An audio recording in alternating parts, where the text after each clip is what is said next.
క్రైస్తలో జనవరి 27వ తేదీ 2025.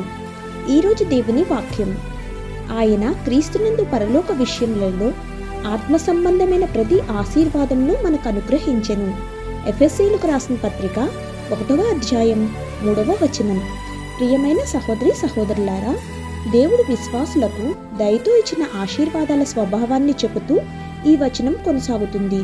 దేవుడు మనలను క్రీస్తులో పరలోక ప్రదేశాలలో అన్ని ఆత్మీయ ఆశీర్వాదాలతో ఆశీర్వదించాడని ఈ వచనం పేర్కొంటోంది. అన్ని ఆత్మీయ ఆశీర్వాదాలు అనే పదం ప్రేమ, దయ, జ్ఞానం, బలం, ఆధ్యాత్మికతతో సహా అనేక రకాలైన దైవిక బహుమతులు, దయను కలిగి ఉంటుంది. ఈ ఆశీర్వాదాలు పరలోక ప్రదేశాల్లో ఉన్నాయని చెప్పబడింది. ఆశీర్వాదాలు భూ సంబంధమైన ఏర్పాటుకు మాత్రమే పరిమితం కాకుండా ఆధ్యాత్మికతకు విస్తరిస్తాయని తెలియజేస్తోంది. ఇది దేవుని దాతృత్వం యొక్క సంపూర్ణతను ప్రతిబింబిస్తుంది. ఆమేన్. God bless you.